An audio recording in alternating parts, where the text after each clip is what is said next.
Hey guys, tonight we begin with something ancient, dangerous, and probably mispronounced.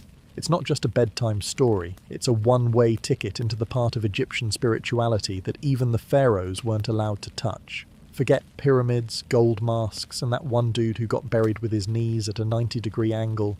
We're talking about the stuff Thoth, the ibis-headed god of writing, wisdom, and extremely vague metaphors, locked away from mortal minds. Not because it was too powerful, but because it was too stupidly powerful. And because he probably got bored of watching humans misuse basic spells like "don't walk into the crocodile pit." You see, while everyone was busy building tombs and pretending mummification wasn't just a very expensive way to dehydrate a corpse, Thoth was up in the cosmic attic writing books no one was supposed to read, especially not you. But since you clicked on this video, here we are. Now, quick disclaimer before we go deeper into the spiritual sandbox of doom. This is boring spirituality for sleep, not ancient TikTok rituals that will make you astral project in 6 seconds or less. If you're here for pyramid schemes of the non-metaphorical variety, or to summon your soulmate with incense and a Red Bull, you may want to look elsewhere. This isn't that kind of afterlife party. This is more like a very slow hallucination involving sacred geometry, cryptic chanting, and the dawning realization that your soul is probably being audited by invisible scribes. Because the Egyptians didn't mess around. They built entire theologies out of stars, beetles, and aggressive silence. And Thoth wrote the manual, then buried it, then buried the shovel. Thoth was the god of writing, wisdom, math, time, magic, lunar cycles, accounting, cosmic administration, and probably post-it notes. He kept track of every human action, every godly debate, and every time someone incorrectly translated a scroll and accidentally turned a frog into a priest. He didn't just invent language, he weaponized it. Words to Thoth were not just sounds, they were laws. Once something was written, it existed, which made him both the universe's librarian and its legal department. So when he wrote down knowledge that even the pharaohs weren't allowed to see, you have to ask, what the ibis-headed hell was in those pages? Well, tonight we're opening the metaphorical sarcophagus on the forbidden, the sacred, the absolutely not approved for public use knowledge that Thoth wrote down, sealed in a box, locked in a temple, buried beneath a river, and then casually told everyone, don't worry about it. We're talking about rituals that fold time, spells that talk back, symbols that shouldn't be spoken aloud unless you're okay with your reflection blinking independently. Because in the Book of Thoth, there are no footnotes, just consequences. And the scariest part? Most of it wasn't lost. It was hidden. From you, from me, and from the guy wearing a jackal mask who's still judging you silently in the afterlife.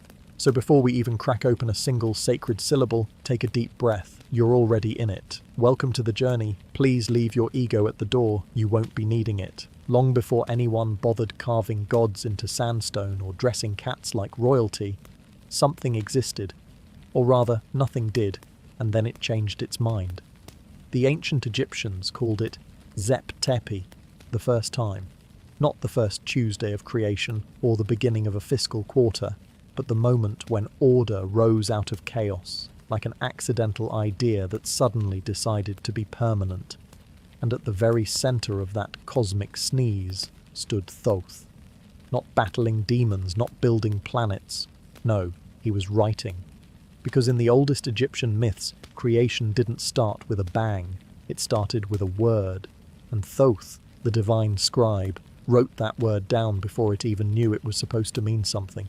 He wasn't just a god who liked books, he was the reason the universe had rules, categories, symbols, syntax. While other gods were out smashing serpents or commanding floods, Thoth was hunched over some divine notebook with a quill made of moonlight, diagramming the concept of time like it was an overdue essay. He recorded every birth, every death, every complaint lodged by the living or the dead. He was both witness and architect. He didn't just keep history. He invented the idea of history needing to be kept. And here's where it gets weirder.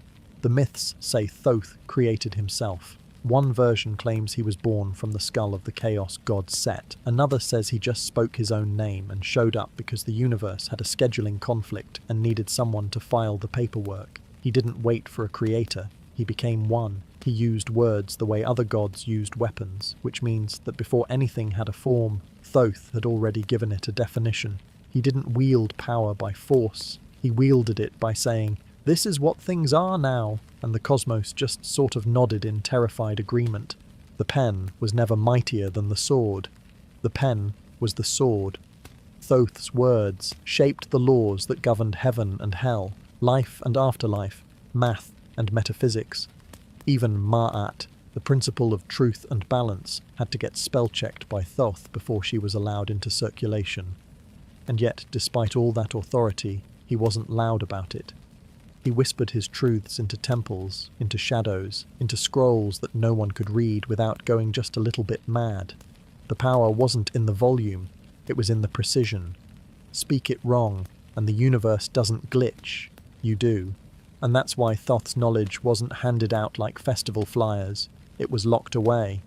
Because the kind of wisdom that writes existence into being is the same kind of wisdom that can quietly write you out of it. In ancient Egypt, even the gods knew. If Thoth picked up his pen, it was already too late to negotiate. That's the kind of energy we're dealing with here. Divine bureaucracy with a kill switch. To most people, writing is just that thing you forgot how to do properly after your third year of texting. But to the ancient Egyptians, writing wasn't just important, it was terrifying. Because it wasn't invented to send birthday cards or take notes in class. It was born to trap reality. That's why it had a god, and not just any god, but Thoth, the moon-headed, ibis-faced deity of divine grammar, celestial metaphors, and eldritch spelling mistakes. When he gave humanity writing, he didn't do it to make life easier. He did it to test who deserved to understand anything at all. Writing, in its earliest sacred form, was considered both holy and dangerous. The hieroglyphs weren't letters, they were spells. When you etched a falcon, a feather, or a coiled snake into a wall, you weren't just decorating, you were invoking. Each word had a spirit, each sentence had a consequence. That's why scribes were trained like priests, because one wrong stroke could accidentally summon a god or misfile a soul. And in Thoth's cosmic filing cabinet, misfiling had eternal consequences. Ever tried explaining a typo to an immortal jackal? But here's the twist. Thoth didn't teach writing to everyone. No mass literacy campaign, no free papyrus workshops, no learn to write your name in hieroglyphs stall at the market. The knowledge was restricted, carefully passed down, guarded by scribes who had to memorize both what the signs meant and what they refused to say. Because behind every visible glyph was a shadow glyph, and behind that, silence. The kind of silence that hums louder the more you stare at it.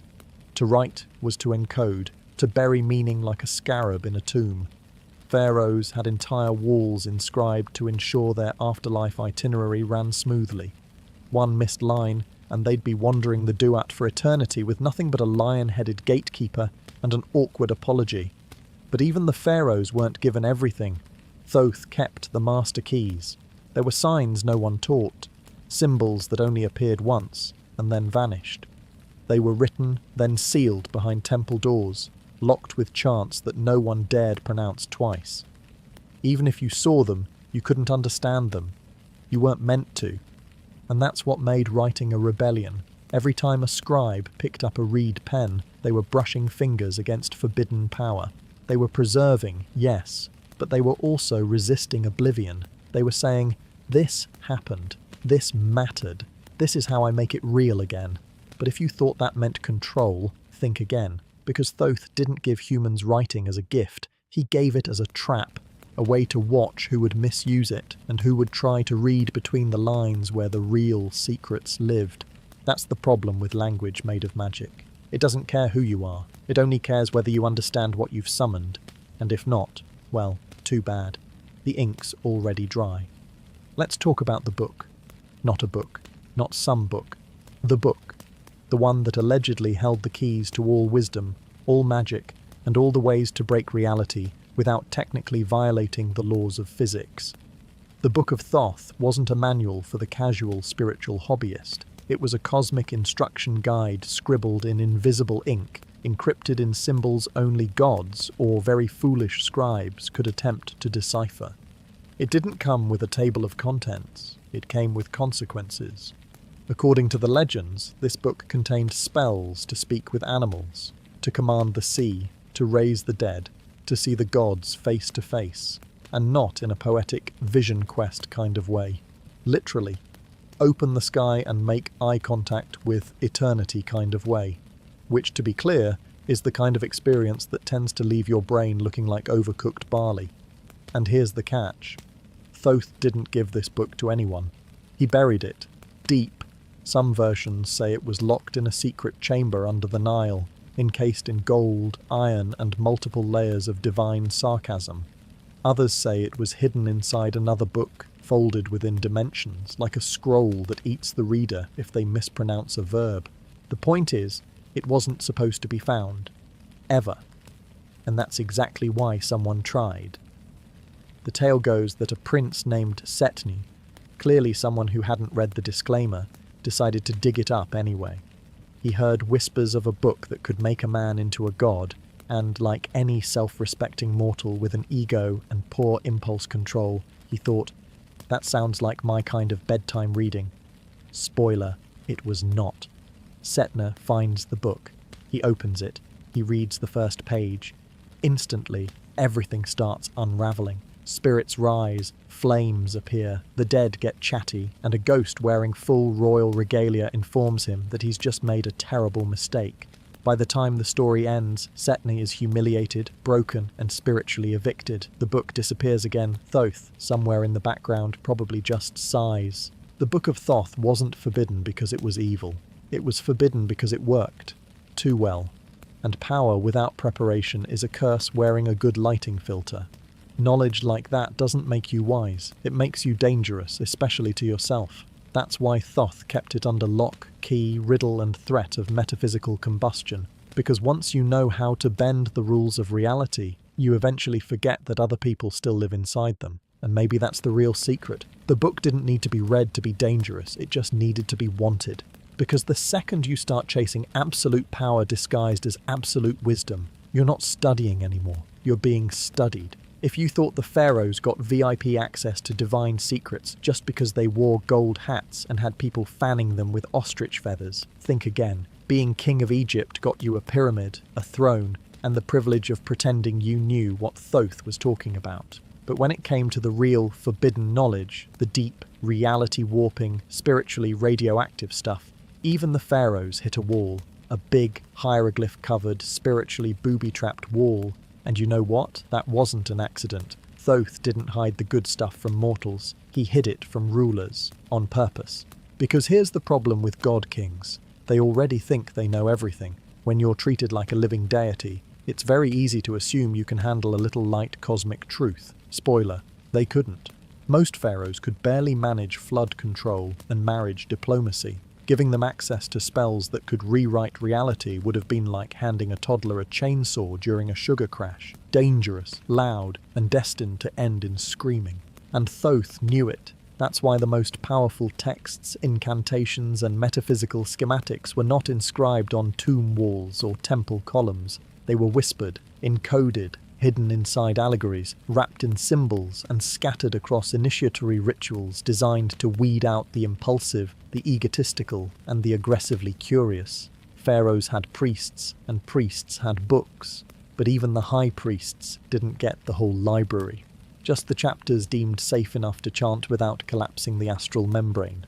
You can see this in the way the texts are structured. The pyramid texts, the coffin texts, the Book of the Dead, they're all heavily censored, poetic, yes, powerful, sure, but sanitized. What's missing isn't information, it's context. You can read a spell that claims to open the mouth of the dead, but no one tells you that if you pronounce the last line wrong, the corpse doesn't stay dead. That kind of thing was classified. Thoth made sure of it. And if a pharaoh insisted, if he demanded the hidden verses, well, sometimes he got them. And that's when things went sideways. There are stories, whispers in funerary lore, of kings who dared to read the real words, the deeper truths carved in invisible ink between the lines. They didn't ascend. They vanished. Not metaphorically, just gone. Nothing left but a crown, a rumour, and a temple that started bleeding on Tuesdays. because that was the test. If you needed power to access the knowledge, you already failed the quiz. The truth wasn't withheld out of cruelty, it was hidden out of caution, because the kind of knowledge Thoth protected wasn't about ruling nations, it was about unmaking worlds. And if that still sounds appealing, just remember, every ruler who tried to crack the code thought they were ready. Not one of them made it past the second sentence. There's a comforting myth that gods always tell the truth, that once you reach a certain spiritual altitude, honesty just happens, like enlightenment automatically makes you morally sound and allergic to deception. But let's be clear. Ancient Egyptian gods were not your guidance counselors. They were forces of nature with personal grudges, strange hobbies, and questionable boundaries. And Thoth, for all his wisdom and lunar serenity, wasn't above playing the occasional cosmic prank, especially when the truth became inconvenient. Gods lie, not out of malice but out of design. Truth, in divine terms, is not a binary. It's a spectrum of symbols filtered through intention, vibration, and whether or not your skull can handle the feedback. Thoth knew this better than anyone. As the scribe of the gods, he recorded everything, but he also edited, revised, polished. He didn't just document reality, he curated it, and sometimes that meant feeding half-truths to pharaohs, priests, and anyone else who got too close to asking the right questions. Take the temples, vast stone libraries inscribed with stories, formulas, prayers, and rituals, but dig deeper, and you'll notice something strange: contradictions, spells that undo each other, parables with inverted meanings, instructions that lead nowhere. Why? Because part of Thoth's genius was embedding decoys, spiritual booby traps, not to punish but to protect. The real knowledge wasn't in what was written, it was in what was missing. You see, gods lie like artists, symbolically, elegantly. They'll say something true from one perspective, completely false from another, and spiritually dangerous from a third, and they expect you to figure out which angle you're holding the mirror from. This is why initiates didn't just memorize incantations, they trained to perceive differently, not because the spells wouldn't work otherwise, but because the spells might work too well, and for the wrong purpose. Thoth, being the patron of both wisdom and trickery, knew the fine line between guidance and misdirection. He would hand you a symbol that meant illumination, and watch as it also caused your crops to rot, not because he hated you, but because you weren't asking the right question. Divine wisdom wasn't about answers, it was about learning how to ask without expecting a straight one. Even the Book of Thoth, according to legend, was protected by false pages, sections meant to lead the unworthy into dead ends, spiritual loops, or internal breakdowns. It wasn't enough to find the book. You had to unwrite it in your mind. You had to lose your certainty before the truth would even introduce itself. And if you couldn't, well, you'd walk away thinking you'd learned something profound, while slowly forgetting who you were. So if you're still under the impression that gods don't lie, ask yourself this: why does every ancient myth come with 5 versions, 3 contradictions, and a sphinx that won't answer direct questions? Hieroglyphs. The ancient emoji system that turned stone into scripture and language into a trap. You've seen them. Falcons, anks, beetles, weird little guys with canes and hats. Tour guides love to point them out, while reminding you they once meant eternity, or divine balance, or please bury me with snacks. But here's the catch.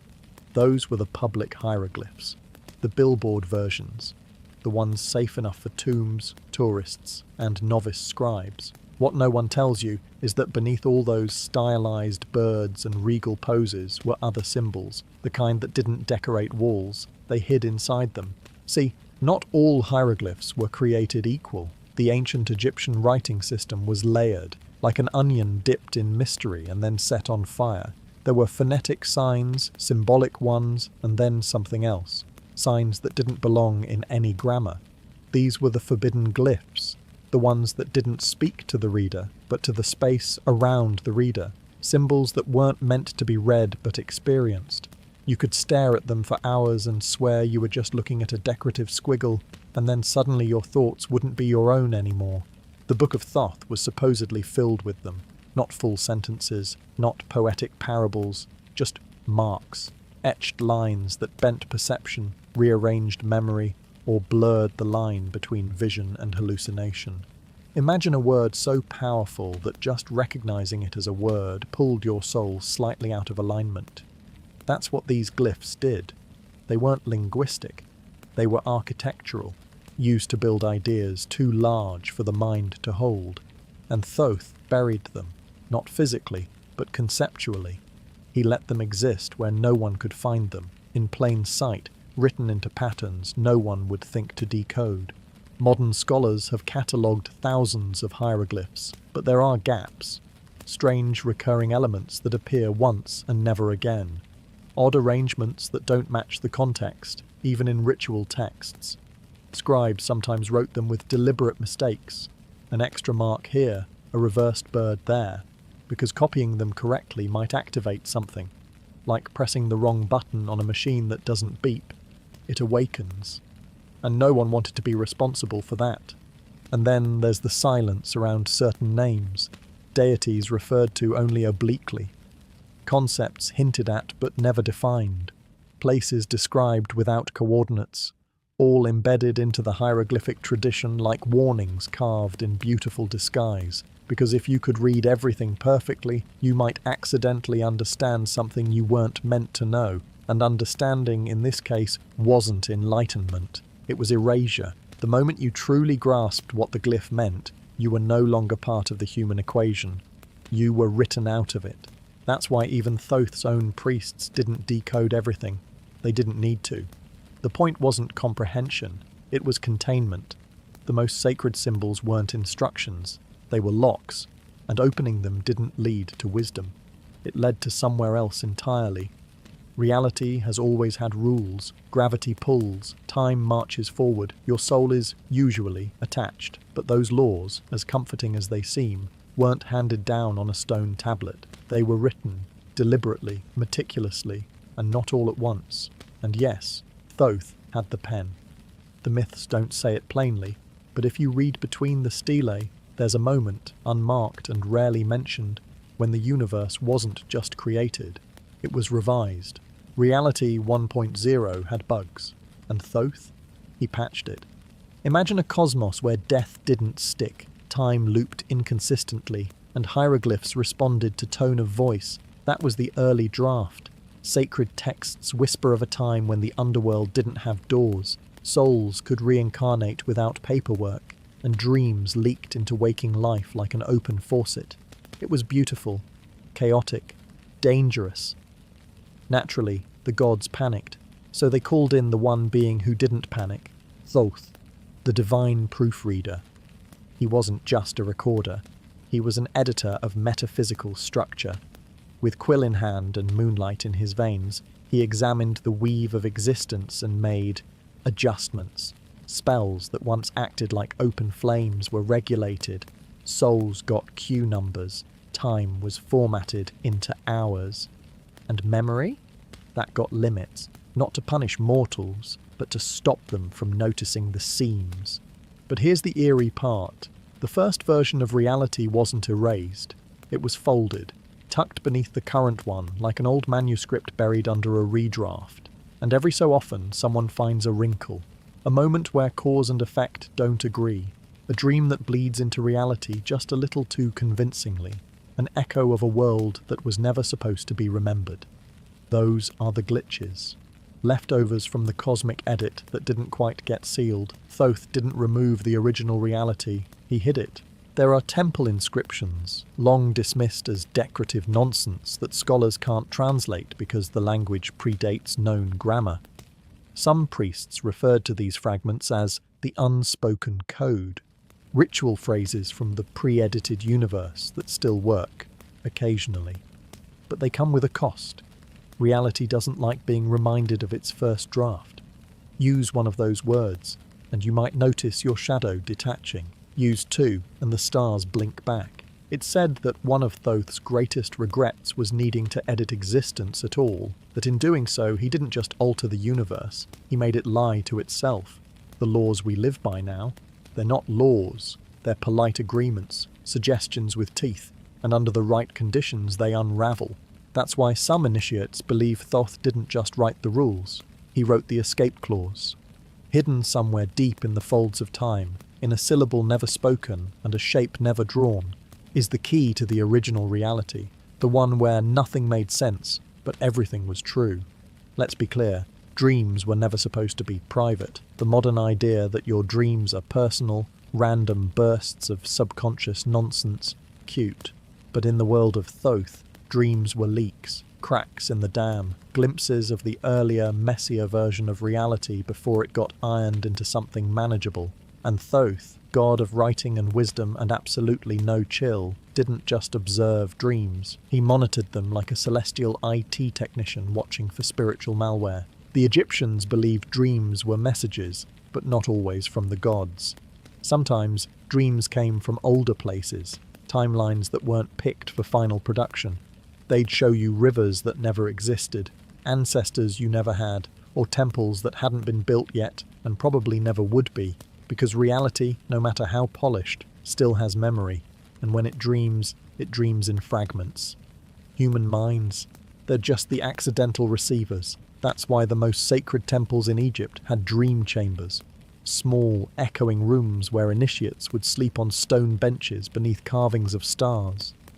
The goal wasn't rest, it was reception, to become the antenna, and if you were lucky, or unlucky depending on your definition of bliss, you'd catch a fragment of forbidden truth. Not in words, but in feeling, in images, in entire days that unspooled inside your skull, only to vanish when you woke up sweating with the faint taste of moonlight in your mouth. Thoth was said to visit people in dreams, but never directly. He'd show up as a symbol, a bird made of ink, a scroll that spoke without opening, a hallway made entirely of written light, and his messages weren't prophecies. They were reminders, not of your past, but of the universe's, the parts that didn't make it into this cut, the glyphs carved into your bones before you were born. Dreams were Thoth's way of gently tapping on the inside of your skull and asking, "Do you remember what we lost?" Of course, most people didn't. Dream journals were kept in temples, and they didn't read like bedtime stories. They read like instructions, repeating phrases, vanishing ink, entire pages that rewrote themselves depending on the phase of the moon. Thoth made sure of it, because dreams weren't just leaks, they were training grounds, spiritual simulations for the few who could navigate chaos without blinking, and those who couldn't. They usually just woke up confused and moved on with their day, which was the safer option. But every now and then, someone would remember, not a symbol, not a face, but a feeling, the sense that they'd been somewhere else, somewhere older, somewhere truer, and that they weren't meant to tell anyone. Which, of course, only made them want to tell everyone. That's how forbidden knowledge spreads, not through scrolls, through whispers over breakfast, wide-eyed confessions, and the nagging suspicion that last night's dream was not a dream at all. There's a moment in the myths where things stop being symbolic and start getting inconvenient. It happens in a story most people overlook, buried beneath layers of allegory and dust. But if you dig, you'll find it. The day Thoth broke the sky.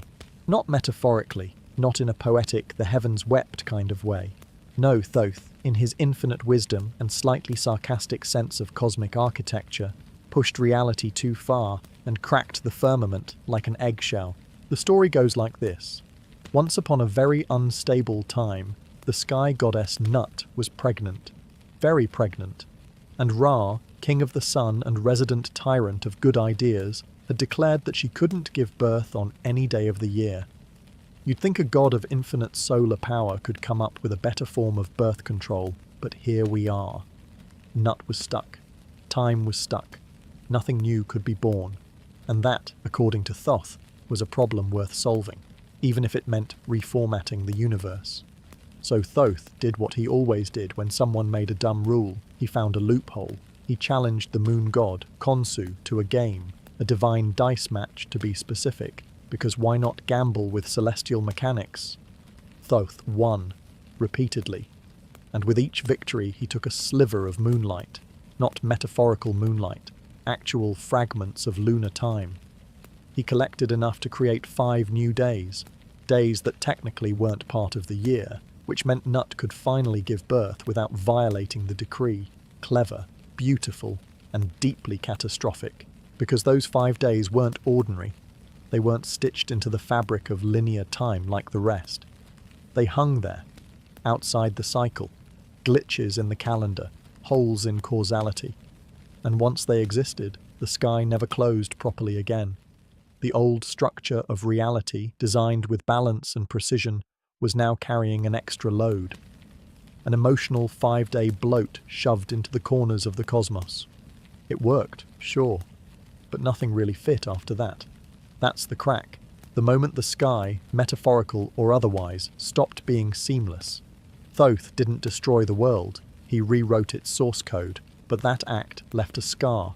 It said that the heavens still shudder slightly on those 5 epigomenal days, that dreams bleed louder, that reality feels just a bit loose, because these are not days on the calendar, they are days beside the calendar, legal loopholes that let the forbidden sneak through. And Thoth? He walked away from it all like a programmer after a particularly clever hack. Calm, mysterious, not quite willing to admit how close it came to unraveling. The gods rejoiced, the births happened, and time moved on. But from that day forward, the sky was never just the sky. It was a cracked dome, papered over with myth and moonlight, pretending it hadn't noticed what Thoth had done. Because the truth is, even wisdom breaks things sometimes.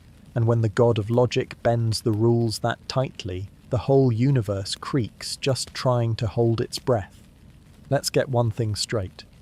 The Book of the Dead was not a book. It wasn't even called that. The name was a modern invention, slapped on centuries later by people who found a bunch of scrolls and thought, well, it's full of spells and dead people, close enough.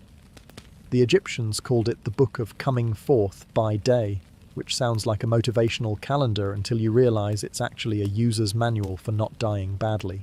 But the version you know, the one tourists photograph behind museum glass, that's the children's menu. The real book, the dangerous one, that's missing, on purpose. The Book of the Dead was never just a text, it was a project. A long, mutating, remixable playlist of incantations meant to guide the soul through the underworld. No one copy had all the spells. Some had 5, some had 100, some were personalized with custom entries like avoid crocodile-headed spirits or tell the fire demons your liver's already been claimed. It was spiritual luggage. You packed what you thought you'd need. And just like actual luggage, it was easy to overpack and still forget the underwear. But even at its most complete, the publicly available Book of the Dead left things out. Not accidentally. There were verses known only to the high priests, verses spoken but never written, symbols hinted at but never drawn. And some spells were encoded so subtly they appeared to be decorative borders or poetic nonsense. Because if you wanted real power, the kind that didn't just get you through the afterlife but let you edit your destination, you had to earn it, or steal it. Either way, the full edition was off limits. The myth says that Thoth himself kept the true book. Not a version, not a copy, but the blueprint. The original cosmic field guide for traversing not just the Duat, the Egyptian underworld, but every layer of reality it touched. It contained maps to places no soul was meant to see, shortcuts between lifetimes, loopholes in judgment, words that could bribe or confuse even the gods. And that book was hidden, not buried in a tomb, not stashed in a scroll case, hidden between things, between breaths, between days, between pages of other texts that have since gone missing or started rearranging themselves when no one's looking. And if you're wondering why Thoth would do this, why a god of wisdom would hoard knowledge instead of sharing it, it's because of you, or more precisely, people like you. Mortals who ask too many questions, open too many doors, and then scream when the afterlife doesn't resemble a spa day with incense. Thoth didn't write the book to save you. He wrote it to test whether you deserved saving. And if you didn't, you'd read the decoy, follow the wrong path, and end up reincarnated as a dung beetle until you figured it out. That's why you'll never find the real Book of the Dead. Not in a museum. Not on a scroll. Not even in your dreams. It's a book that hides itself unless you already understand what it's going to say. and by then, you don't need it anymore. If you think writing down divine secrets makes you wise, you've clearly never met the moon's favourite scribe. He was anonymous, naturally. History didn't keep his name, probably because it was too dangerous to say out loud. But the myths speak of a man, neither priest nor pharaoh, who served as Thoth's personal recorder, not just of prayers or rituals, but of the unspoken truths. The things whispered in temples when the torches burned blue, the things gods muttered when they thought no one was listening. He wasn't chosen, he was noticed. That's how it always started with Thoth. The god would linger in shadows, perched in the corner of dreams or etched in the dust between lines of text. And when someone showed just enough obsession, just enough curiosity to risk madness, he'd send them a task. For the moon scribe, it was simple.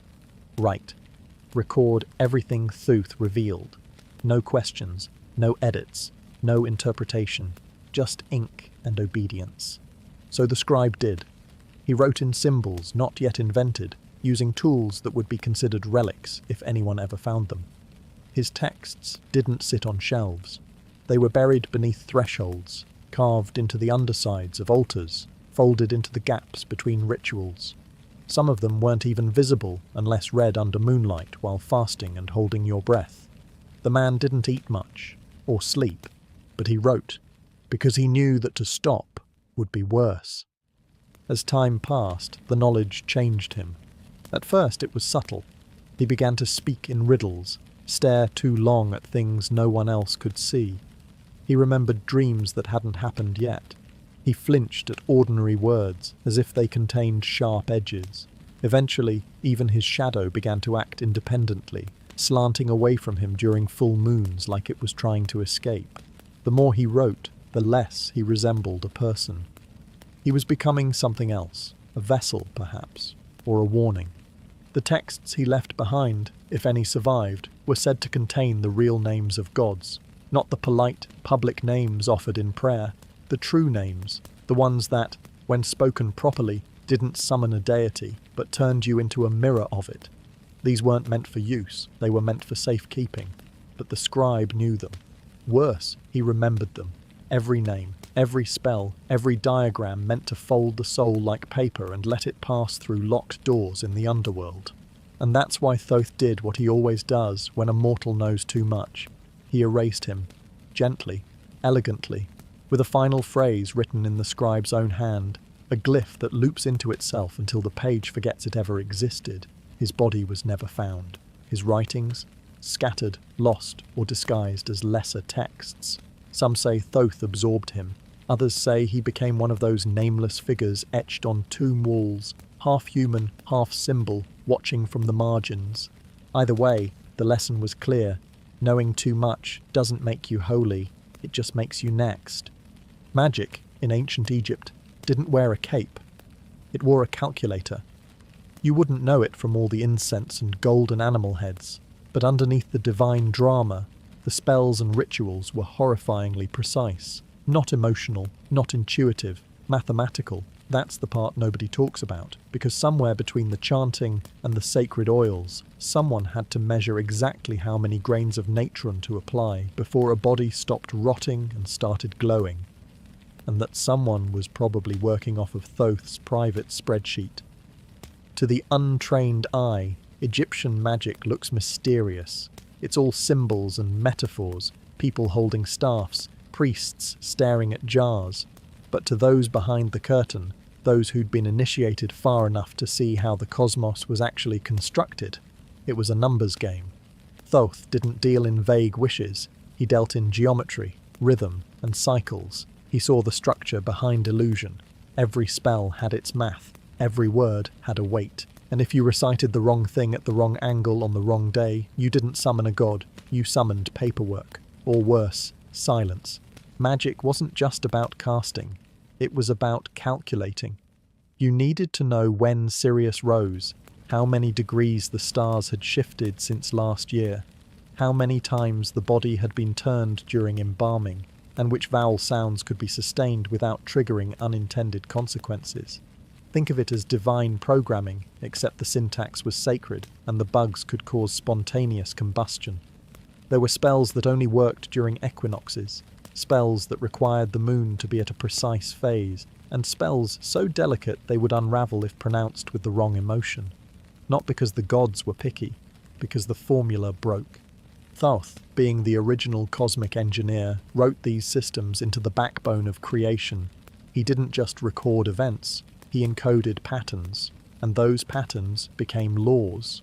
The stars moved a certain way because Thoth had determined their rhythm. Time flowed because he plotted its intervals.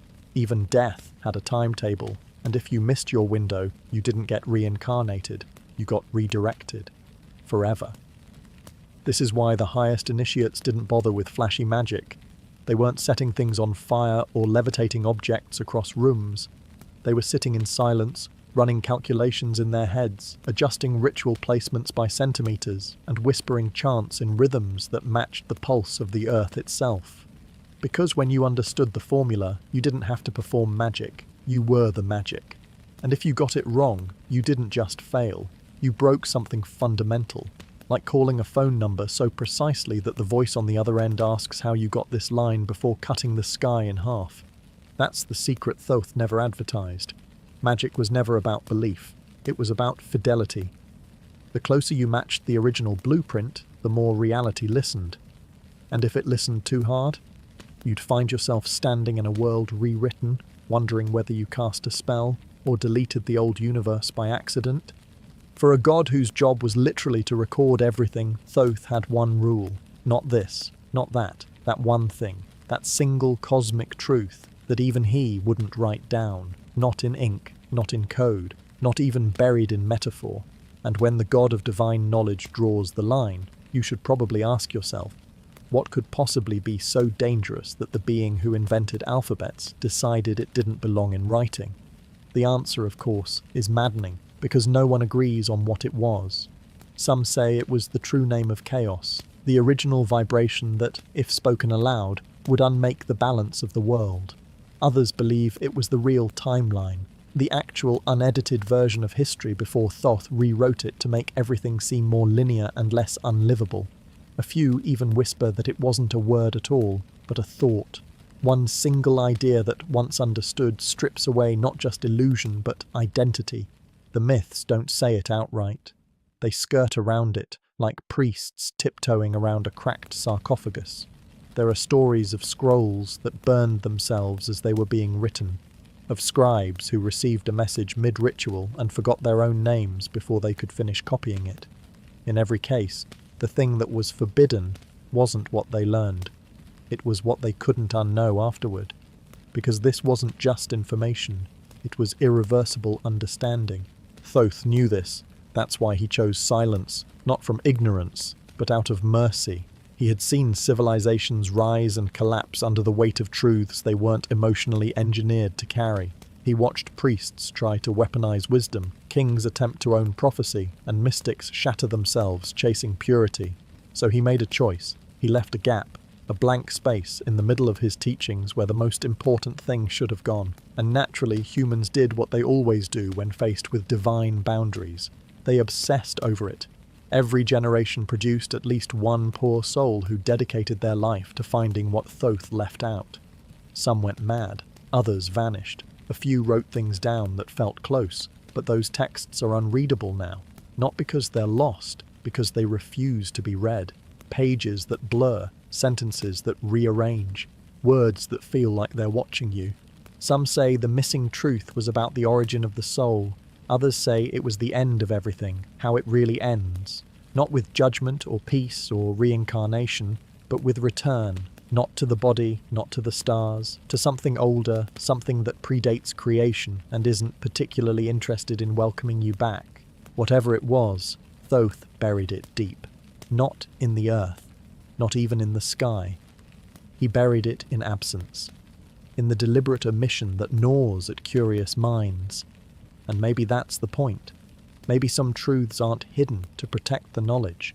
Maybe they're hidden to protect you from becoming someone who no longer fits inside the world you thought you lived in.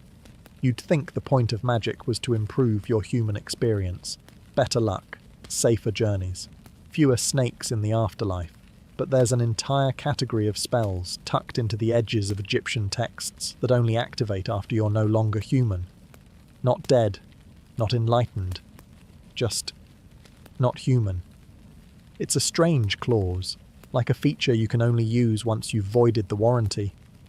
And of course, Thoth knew all about them. He wrote most of them, but he didn't write them for people. He wrote them for those in transition, for the ones who'd already crossed the line between species, soul, or state.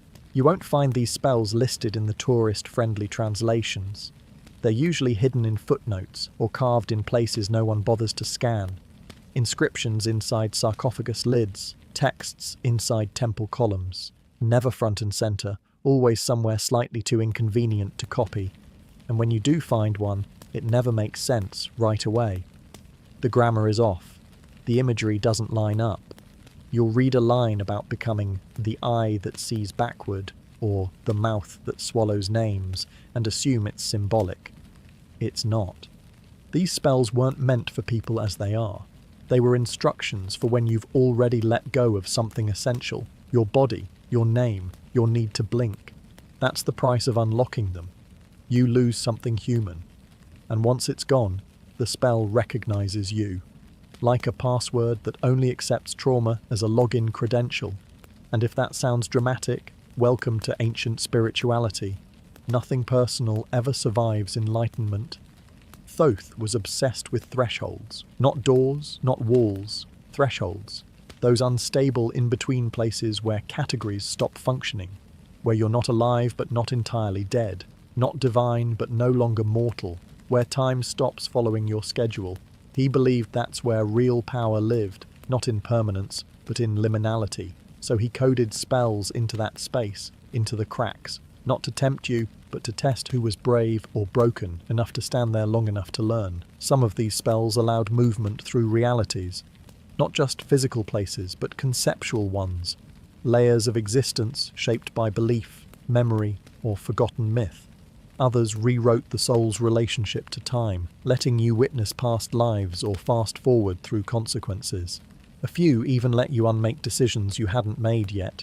But again, none of this worked if you were still holding on to the illusion that you were a fixed point in the universe. You had to dissolve a little first. And here's the kicker. These spells didn't always have words. Some were sounds, rhythms, hand movements that only made sense if your bones had been rearranged by truth. There are carvings that appear as nonsense until viewed by someone in altered states. Ritual possession, trance, near death. Suddenly, the symbols breathe. They light up, they instruct, and then they forget they ever existed. That's why Thoth never taught them openly. Not out of cruelty, out of design. Because these weren't spells for better living. They were protocols for departure. And the moment you understood what they were really for, you had already started the process, not of dying, but of stepping outside everything you thought it meant to be alive. There were the priests everyone knew, robed, shaved, incense-laden, busy waving scepters and reciting liturgies in temples so fragrant they could knock out a hippo. They were official, recognized, vetted. They handled purification rites, funerals, and calendar math, but somewhere behind them, under them, or beside them, no one's quite sure, there was another priesthood, one that didn't wear white linen, one that didn't ask for permission, a priesthood of Thoth so secret, even the temples pretended they didn't exist, because acknowledging them meant admitting that some kinds of knowledge had to be kept outside the walls. They were never called priests, not in the usual sense. They called themselves readers, watchers, scribes in shadow. They didn't lead ceremonies. They didn't write scrolls for the afterlife. Their job was simpler and much more dangerous. To hold the knowledge Thoth didn't want circulating. To keep the dangerous metaphysics sharp, ready but unused. If the temple priests were surgeons of ritual, these were the ones holding the sealed blades. Recruitment wasn't done publicly. It happened in strange ways. A dream. A symbol that wouldn't stop appearing, a sudden compulsion to visit a ruin no one talks about. And if you followed that thread, if you passed the tests without realizing you were being tested, you'd be offered a task, something impossible. Copy this pattern using no hands. Recite this sentence while hearing 5 other meanings. Sit in total silence for a night and describe what tried to speak to you. Most failed. Some never returned. Those who succeeded weren't congratulated. They were remembered. These priests had no temples. Their altars were carved on the underside of things, the bottoms of boats, the backs of statues, the folds of burial cloths. Their rituals had no spectators. Their prayers were math problems in disguise. They weren't worshipping Thoth. They were maintaining a kind of quarantine, because Thoth, for all his elegance, didn't trust humans with everything. And someone had to be the firewall between ordinary magic and the things that could rewrite the sun if spoken to confidently. Stories suggest that these secret priests had access to forbidden diagrams, maps of the underworld not drawn to scale but to emotion, blueprints of the soul showing where memory lives and where identity leaks. They didn't read these things. They interpreted them through ritual immersion, through fasting, through deliberate unlearning. And when they found knowledge that couldn't be contained safely, they didn't share it. They absorbed it, at cost. A few emerged years later, visibly altered, pale, silent, their shadows moving differently than their bodies. They were not feared, exactly, but they were avoided, because you didn't ask someone what they gave up to keep the universe stable. You just nodded and let them pass. Over time, references to them vanish. Not because they disappeared, but because they left no trail. They were erasures in human form, margins made flesh, and they did their job too well. Even the myths forget to mention them, which, when you think about it, might be the final proof that they existed at all. In all the myths, legends, and dusty priestly footnotes, there's one location that gets mentioned with a peculiar kind of reverence. Not fear exactly, but the sort of hushed awe reserved for things too strange to lie about. They called it many names: the library without walls, the unscripted archive, the memory of ink. But most just called it Thoth's library. And here's the catch: you couldn't enter it with knowledge, only with absence. The doors, if you can call them that, didn't open when you were ready. They opened when you were empty. The story goes that somewhere, though where isn't helpful, since space doesn't quite apply, there exists a repository of all the things Thoth couldn't risk storing in the real world.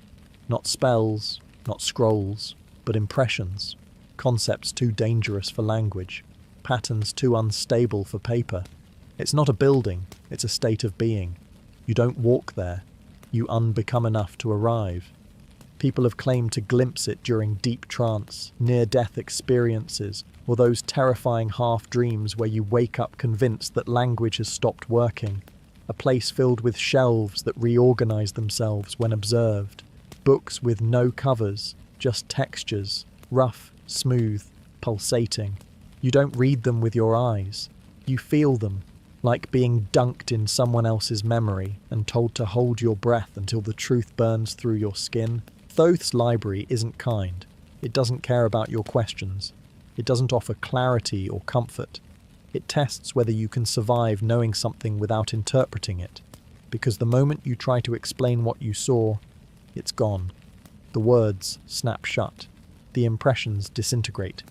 All you're left with is a mood, a shape, a sudden inability to believe the sky is blue for any logical reason. And yes, this was intentional. Thoth didn't make the library to hoard wisdom. He made it to preserve unfiltered knowledge, things too raw to pass through the human mind without being corrupted by interpretation. That's why the only way in is by forgetting how to read. Not just books, everything.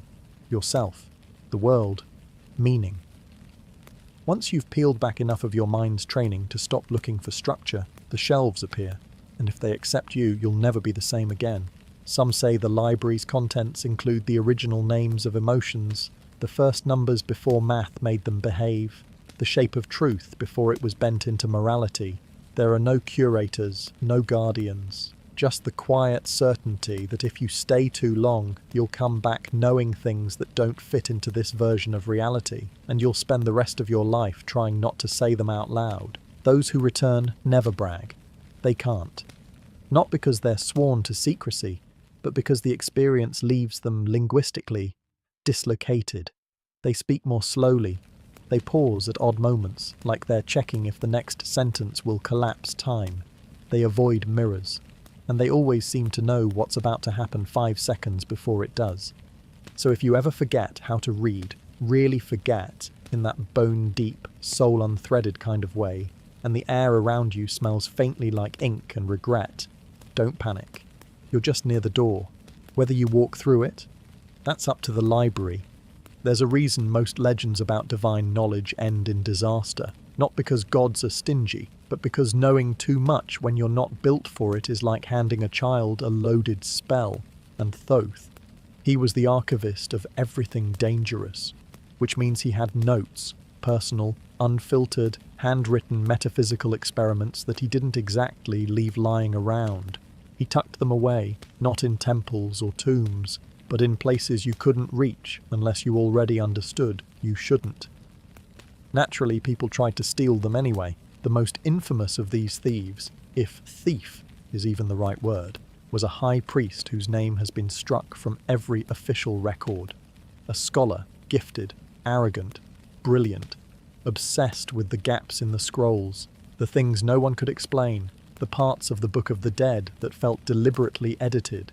He didn't want power, he wanted completeness, to fill in the blanks, to know what Thoth knew before the edits, the redactions, the spiritual censorship. He succeeded, sort of. According to the story, he discovered a ritual that let him locate Thoth's notes, not open them, not read them, just see where they were, and even that was a mistake.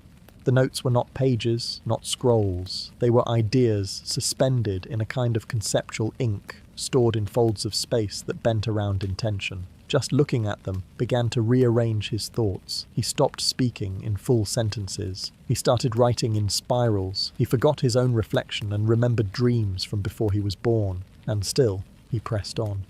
Eventually, he deciphered part of one note, a fragment of a spell that described how to alter perception without changing the observed object.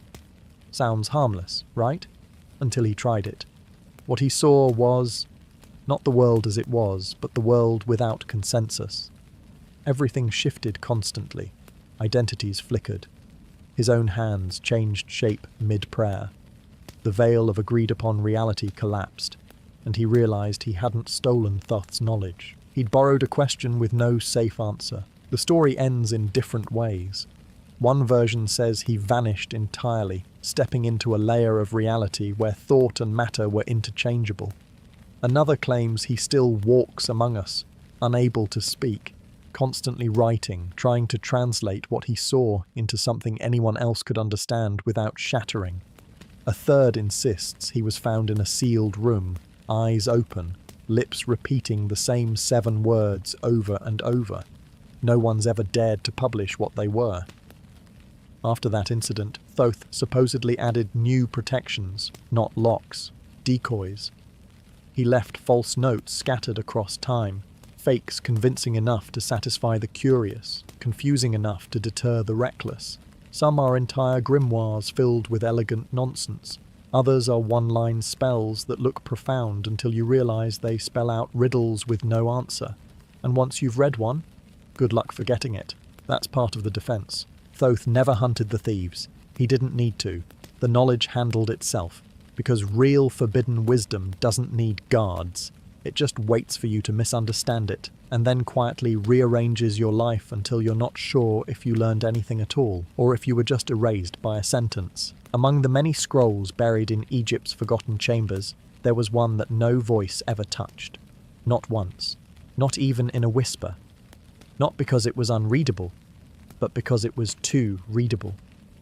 The Scroll of the 12 Breaths, as it was later called in a whisper and never written down, was a document so complete, so surgically precise in its understanding of divine mechanisms, that to speak it aloud wasn't communication. It was activation, a key that fit too many locks, a phrase that turned a person into a consequence. The scroll was rumoured to contain 12 incantations, each representing a different breath taken by the Creator at the dawn of time. Not literal wind, not air. These were metaphysical breaths, the first exhalations of awareness that shaped what reality would be allowed to become. Every breath held a different principle: movement, separation, memory, weight, desire, entropy, and so on. To utter even one of them aloud in the correct tone and moment was said to undo that principle. Gently, catastrophically, permanently. And Thoth, naturally, was the only one who understood them all. But here's the terrifying part. The scroll wasn't locked away in some golden crypt under a pyramid. It wasn't buried beneath the sands or hidden in a god's pocket dimension. Number It was stored openly for a time, within temple archives, among lesser texts, disguised as a chant sequence so boring no one ever recited it. And that was the trap. It didn't need to be hidden. It needed to be ignored. Because once you gave it attention, real, focused, egoless attention, the spell began to recognize you back. That's how the last known encounter happened. A low-ranking temple reader, tasked with inventory, stumbled across the scroll and made the mistake of trying to pronounce just one line. He never finished it. According to the panicked scribes who found him, the air around his mouth was wrong, dense and quiet, like sound had been pulled into reverse. The scroll was removed. The man was sealed into a chamber, and the walls were inscribed with the rest of the scroll, backwards, so that if anyone ever broke in, they'd read themselves out of memory before they reached the real danger. Since then, the scroll has become more of a rumour than a relic. Some say it was destroyed. Others believe it copied itself onto a less suspicious object, a necklace, a piece of pottery, even a lullaby. Because true spells don't need paper. They just need pattern, and once they find a host, they hide in it, waiting for the conditions to return. Thoth never claimed authorship of the scroll, but the phrasing, the rhythm, the obsession with breath as a metaphysical interface, it's unmistakably his, which leads scholars to one conclusion. He didn't write the scroll to be spoken. He wrote it to be held, to test who could bear the weight of unspoken reality without flinching, and maybe, just maybe, to teach that not all knowledge demands a voice, because the most powerful truths aren't the ones you share. They're the ones you carry, carefully, wordlessly, and never completely alone. Some roads are built, some are discovered, and a few are willed into existence by belief so focused it forgets how to disbelieve. That's the kind of path Thoth designed, not paved in stone, but in certainty. The kind that doesn't lead anywhere unless you're already convinced it does. The Egyptians had a name for it, loosely translated as the walk of the unseen step. It was never carved, never drawn, never prayed about in public, but it showed up again and again in whispers, a path that appeared only when someone believed in it just a little too hard. This was not a metaphorical journey. It didn't happen in dreams or visions. It wasn't about faith in the abstract. It was spatial, physical, a real direction through space that should not exist, and yet did, briefly, for those who crossed the edge between confidence and obsession. You didn't stumble onto it.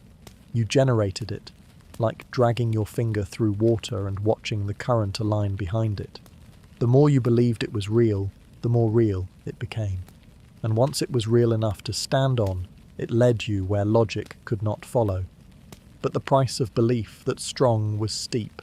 People who found the path often didn't come back, not because they died, though in some versions that happens too, but because when they returned, they no longer fit into the world they'd left. Language got slippery around them. Clocks stopped syncing. Their footsteps echoed oddly, as if they were always a few seconds out of phase. Thoth was fascinated by this phenomenon. He studied the way belief shapes reality not just spiritually, but spatially. His records, at least the ones that weren't erased by accident or divine policy, describe entire experiments where subjects were instructed to imagine staircases in sealed rooms. Most failed. A few succeeded. And those few were found days later with dust on their shoes that didn't match the stone, eyes that didn't quite focus, and the name of a star no one had ever seen scrawled repeatedly in the margins of their notes. The walk of the unseen step is often considered the first spell-less spell. No words, no gestures, no ingredients, just belief. Pure, sustained, focused certainty that reality would bend, and then watching it do exactly that. It wasn't power, it was permission. granted not by the universe, but by your refusal to be told no. That's why Thoth didn't hide this path. He didn't have to, because anyone who found it had already become someone else. But there was a danger. If you believed too hard, the path didn't stop. It unfolded endlessly, offering deeper and deeper layers of forbidden knowledge, each more unstable than the last. You could walk forever and never reach a destination. Or worse, you could reach the source of your belief and discover it was hollow. And when that happened, the path collapsed, and so did you. Not physically, but metaphysically. You stopped being someone the world could hold without glitching. That's why the stories don't end with, and then they returned. They end with people standing just a little too still, smiling at things no one else can see. Believers who stepped onto a path that shouldn't exist and now never stopped walking. We're taught that time is a smooth river, linear, predictable, and politely divided into hours. But the ancients, especially Thoth, didn't see time as a straight line. They saw it as a circle with hidden dents, places where the current got stuck, where moments folded back on themselves. And somewhere deep in the Egyptian cosmological framework there was an hour that didn't belong, a trisesimiya aura, a slot in the cycle that was intentionally removed, not because it didn't fit, but because it fit too well. It was known as the hour between light and memory, the moment that didn't happen but still left an impression. No calendars recorded it, no rituals acknowledged it, but some texts, those half-scorched, never-translated fragments found in the margins of funerary papyri, hint at it. They speak of an hour that passes sideways, one that can't be measured but can be felt, like a breath held too long, or the second before you remember something you've never experienced. Thoth didn't erase this hour out of malice. He erased it out of necessity, because this hour wasn't bound by causality. It allowed things to happen out of order. Souls could jump, choices could ripple backward, intentions could rewrite origins. And once the priests realized this, they understood the danger. It wasn't just time travel, it was time confusion. If someone accessed the 13th hour, they wouldn't move through time. They'd undo its sequence. But erasing something that fundamental doesn't destroy it. It hides it. And this hour, predictably, didn't take kindly to being ignored. People occasionally stumbled into it by accident, during deep meditation, ritual error, or profound grief. They'd freeze for a moment, then return with memories that didn't belong to them. A farmer who could describe a ritual from 3,000 years earlier, a child who remembered dying before they were born, a scribe who insisted they'd already written tomorrow's text. These incidents were dismissed as divine anomalies, until they started aligning.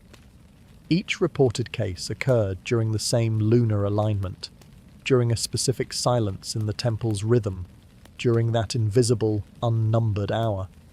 That's when the surviving priesthood panicked and did what all terrified institutions do. They buried it. Metaphorically and literally, entire sections of astronomical texts were rewritten. Gaps in sundials were filled in with decorative lies. Time was stitched back together with golden thread and hopeful denial. But Thoth left breadcrumbs, not out of cruelty, out of honesty. He believed in preserving the truth, even if it had to be hidden. Some scholars think the 13th hour still flickers at the edge of sleep, in the space between the last tick of the clock and the first blink of dreaming. You can't live in it, but you can notice it. And if you ever feel yourself suspended in a moment too still to be real, look at the shadows. If they're pointing in two directions at once, you've found it. What happens next is up to you. But just know this, the 13th hour remembers being removed, and sometimes it asks to be let back in. Most languages are created to communicate. They form to express desire, to issue warnings, to flirt, to barter. They're social, emotional, full of sounds made for mouths. But Thoth, being Thoth, once crafted a language that wasn't meant to be spoken. Not because it was too sacred, because it was too honest. It was designed to describe reality exactly as it was. Not how humans perceived it, not how gods edited it, but how it actually functioned, raw, unsmoothed, unsympathetic, and that made it catastrophically incompatible with the human nervous system. This language had no verbs, no adjectives, no metaphor.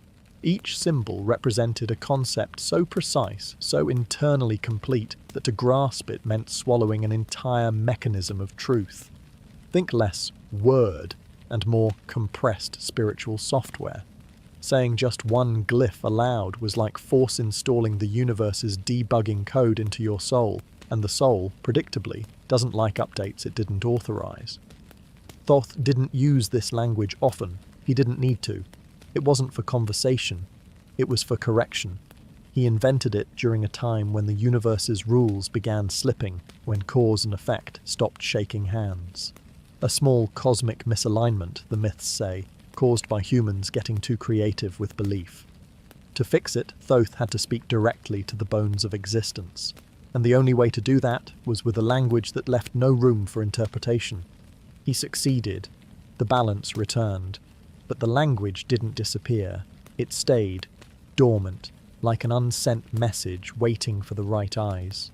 The texts that survive today, well, sort of survive, include fragments of this language carved into objects never meant to carry speech. The interior of a stone bowl, the worn edge of a mirror, the fold of a statue's robe. Each glyph is distinct, sharp-edged, angular. Scholars who try to copy them find their pens stuttering, not because the shapes are complex, but because something about the act of drawing them feels wrong. Like you're telling a secret that was never yours. There are reports, modern even, of individuals stumbling across a full sentence. Just 7 glyphs etched into the underside of a collapsed temple's altar. No one reads them aloud anymore. Not after the last attempt, when the air temperature dropped instantly and every bird in the region flew in the opposite direction. The reader survived, technically, but he no longer sleeps. Not because he can't, because he's listening. To what? He won't say. Thoth, for his part, never denied inventing it, but he left no dictionary. That was the point. The language wasn't to be taught, it was to be understood intuitively, if ever, and only by those whose minds had already cracked wide enough to absorb meaning without narrative. Because once you start speaking this language, you can't unspeak it. Your thoughts begin using it. Your perceptions start matching its patterns. And reality, clever, clingy reality, adjusts to meet the new syntax. That's why Thoth stopped using it. Not because it failed, because it worked. It was supposed to be a resting place. A tomb, yes, but not for a pharaoh, not for a priest, for someone else. Someone Thoth chose to be forgotten in a very particular way. The tomb had a name once, but no 2 records agree on it. What they do agree on is this. Every person who entered came back describing a different structure, different layout, different symbols, different contents. It didn't change when they looked away. It changed when they arrived. The tomb was rewriting itself, not metaphorically, literally. The theory goes that Thoth created the tomb as a safeguard, a structure that could hold unstable knowledge, secrets too volatile to be destroyed, too divine to be trusted to any single generation. The only solution: hide it somewhere that adapts to whoever tries to access it. The tomb didn't just shift shape, it scanned you, and then it built itself into a test calibrated to your flaws. One scribe entered and found a labyrinth of doors, each one labelled with a different lie he'd told in life. Another described a single, endless hallway, with murals showing events from his future, some joyous, some horrifying. He left before he saw the final one. A third visitor, a high priest with a spotless reputation, claimed he entered a small, blank chamber and heard nothing but his own heartbeat, except it wasn't in sync with his pulse. When he returned, he was silent for a full year. There were no treasures in the tomb, no bodies, no sarcophagus, just shifting walls, puzzles without answers, and inscriptions that translated themselves mid-sentence, often into something accusatory. And if you tried to remove anything, the exit would vanish. Not as punishment, just as correction. The tomb assumed you'd misunderstood the assignment. It wasn't a trap, it was a teacher. The deeper question, of course, is, who was it built for? Some say it housed the memory of a god Thoth erased from the pantheon. Others whisper it was his own experiment, to see if human souls could be reshaped by architecture alone. A few believe the tomb wasn't for the dead at all, but for knowledge itself, a sanctuary where dangerous ideas could be buried in a shifting maze of symbolism, interpretation, and discomfort. No official temple acknowledged its existence, but references to it slip into side texts. Instructions on how to enter without holding yourself together too tightly. Warnings that to pass the door is to become a question. A spell that begins with to be forgotten, begin remembering backwards. Over time, the tomb's entrance was sealed. Not to keep people out, but to give the structure time to forget everyone who had already been inside. Because it remembered. That's the part they always left out. The tomb didn't just react, it learned. And once it had shown you what you were afraid to see, it stored that knowledge somewhere deeper than stone, ready to use it on the next intruder who mistook curiosity for courage. And if you're wondering whether it still exists, well, you wouldn't find it by looking. You'd find it by being found worthy of it, which is often the last compliment you'll ever receive with both your mind and your soul intact. For a god whose identity revolved around memory, scribe of the heavens, recorder of the dead, inventor of writing, Thoth had an odd habit, forgetting things, not by accident, on purpose, because even divine minds can overflow. Even immortal intellects need to offload data, and Thoth, being both meticulous and self-aware, did what any overworked deity might do. He created something to forget for him. It didn't have a name, not one that stayed the same anyway. Some records call it the Veil Bearer, others He Who Hollows, and one single, deeply unnerving inscription refers to it as that which knows only the gaps. But whatever you call it, the being existed for one purpose, to store what Thoth didn't want to remember, but couldn't risk losing forever. You couldn't see it, not directly. The most reliable accounts describe its presence as a pressure behind your eyes, like your brain was holding a breath you hadn't noticed. Others report sensations of déjà vu that stretch too long, or the subtle feeling that the room just edited itself and didn't tell you. The being didn't speak, it absorbed, it wandered spaces where memory got thin, hospices, tombs, doorways between states of mind, and wherever it went it picked up fragments, half-forgotten names, dreams that vanished mid-sentence, truths people forced themselves not to think. It didn't take these things out of cruelty, it took them because that's what it was, a divine recycling bin. But its core function? That came straight from Thoth. When the god encountered knowledge so devastating that even he, cosmic archivist, refused to carry it, he handed it over, quietly, without ritual, just a nod, and the idea would dissolve into the being's presence like ink in water, gone, safe, unreachable. This made the creature dangerous in a way most gods weren't, because it wasn't malicious, it wasn't anything. You couldn't reason with it, you couldn't beg it to return what it had absorbed. It didn't keep a catalogue, it was memory in raw form, without context or attachment, pure forgetting. Some priests tried to track it, not to destroy it, just to observe it. Most failed. Their notes often stopped mid-sentence. Others went blind in strange, symbolic ways. One forgot colours, another lost the concept of numbers, a third could no longer recognise her own handwriting. All of them described a brief, overwhelming stillness before the shift, as if something had paused the world, reached in, and plucked out one thread too many. And here's where things get especially unsettling. There's a theory that this being didn't just take Thoth's unwanted memories, it also protected him from remembering them again.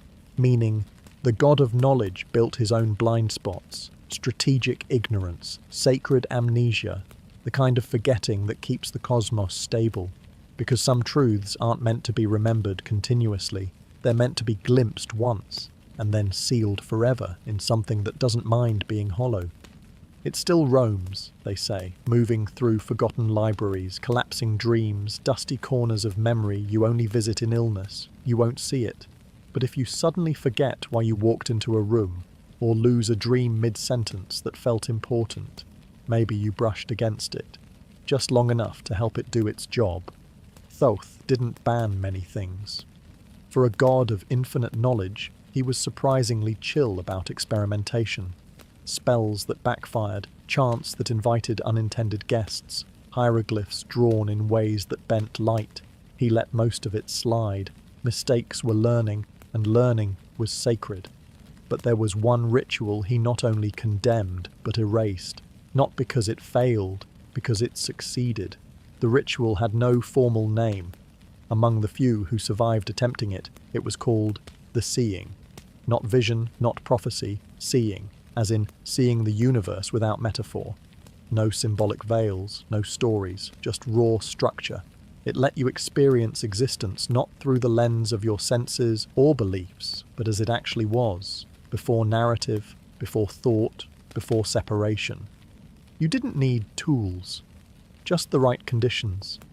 Total silence, sustained awareness, and the ability to hold a question without needing an answer. Practiced correctly, the ritual would shift your perception. You'd feel the skin of reality thin, then melt.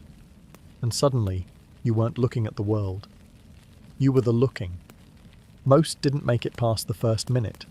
Their minds reflexively fled back to metaphor, back to the comfort of categories, but a few completed it. And what they saw wasn't horror. It was too sterile for that. It was the unbearable exactness of everything. Every motion predetermined, every soul calculable, free will reduced to the illusion of a delay in the algorithm. Even gods, they said, were functions, Thoth included. And that's why he banned it. The story goes that Thoth tried it himself once. Not out of curiosity. He knew what he'd see. But he wanted to confirm whether the structure was truly as rigid as the whispers claimed. He performed the ritual alone. What he saw, no record says, but when he returned, he destroyed the tablets, not angrily, methodically. He left just enough trace for the ritual to be remembered, but never practiced casually again. It wasn't forbidden knowledge in the usual sense. It didn't give you power. It didn't summon forces or grant insight into death. What it gave you was worse, certainty, the kind that calcifies hope, because once you saw the pattern, once you understood that the pattern had always been there and would never break, even miracles started to look like math problems with good PR. The few who rediscovered the ritual over the centuries usually went quiet, not mad, just silent, as if they'd seen something that made speaking unnecessary or irrelevant.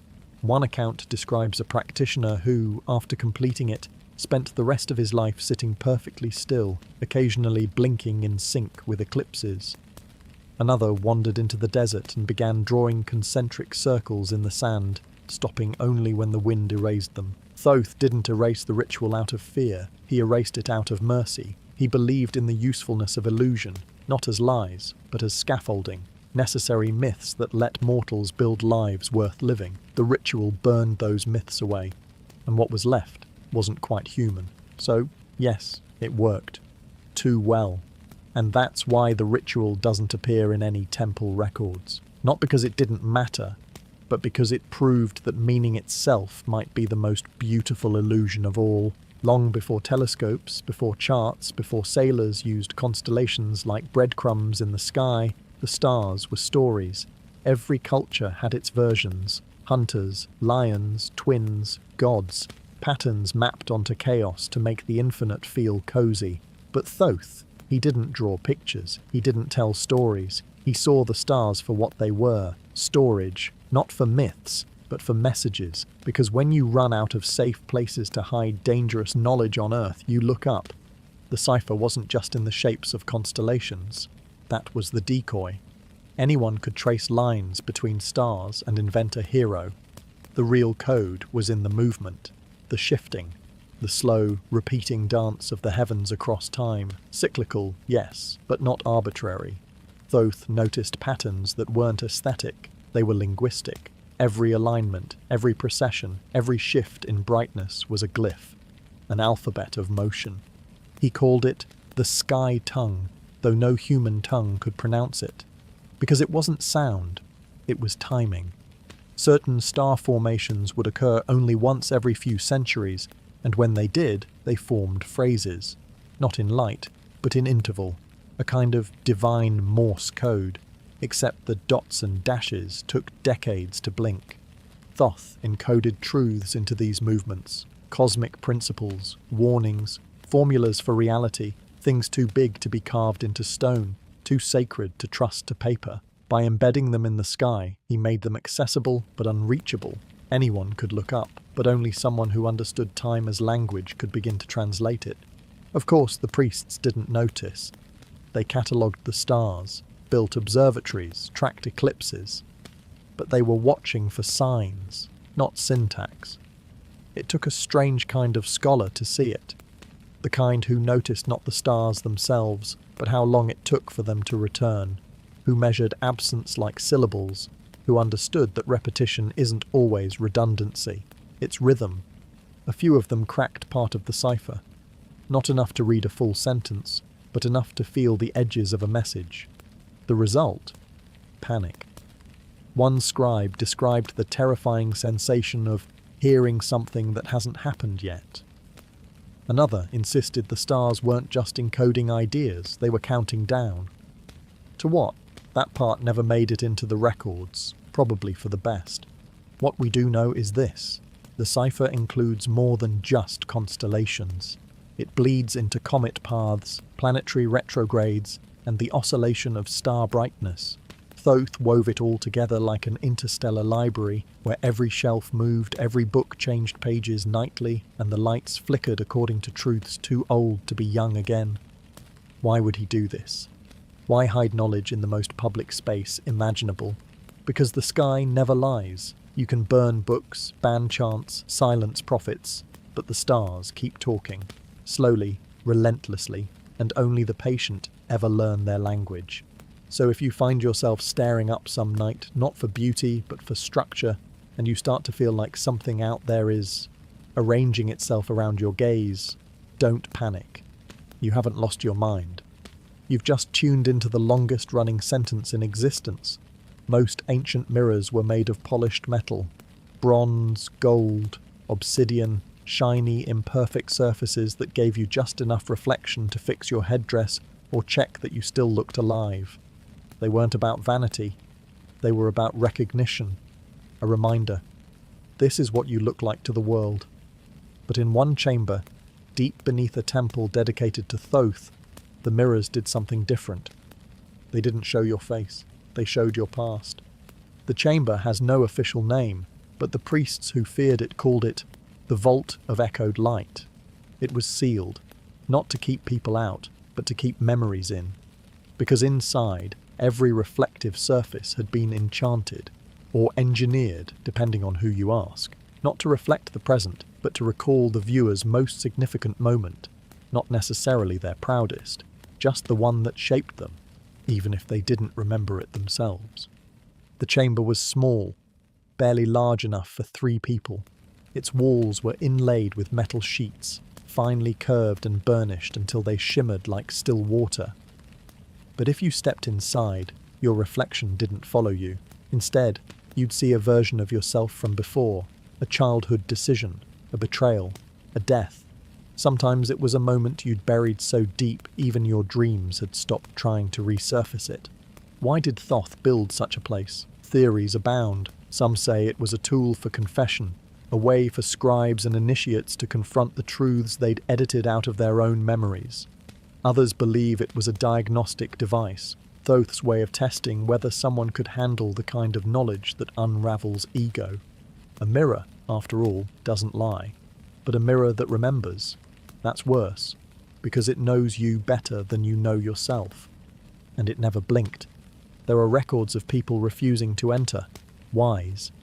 There are also records of people who ran out screaming, unable to face what was shown, not because the memory was gruesome, but because it was accurate, emotionally exact. A wound reopened, not to hurt, but to clarify. One priest, noted for his calm and logic, entered the chamber and claimed to see himself at a moment he had convinced everyone, even himself, never happened, the instant he let someone else die. Not by action, by inaction. He emerged shaken and resigned, saying only, "It remembered what I refused to." The enchantment wasn't a curse. It wasn't even invasive. It simply operated on the principle that all memory leaves a light trace, a subtle metaphysical residue that, if caught and bent correctly, can be replayed. The chamber's mirrors didn't judge. They didn't offer commentary. They just showed. That was their crime and their miracle. Eventually, the chamber was locked, then hidden, then ritually forgotten. Not because it was evil, because it was effective. And nothing terrifies an institution more than effectiveness that can't be controlled. There's a rumour that one of the mirrors still exists, tucked into the back of a modern museum exhibit, mislabeled as a ceremonial plate. Every now and then, a visitor will stare into it and suddenly go quiet, lost in a moment only the mirror remembered. And if that ever happens to you, don't look away too fast. Sometimes what you forgot is exactly what the truth looks like when it stops waiting for your permission. In ancient Egypt, names were more than just labels. They were containers, spells, blueprints of identity. To name something was to give it place, purpose, and permanence. That's why so many rituals involved reciting names of gods, of ancestors, of enemies you wanted to bind or banish.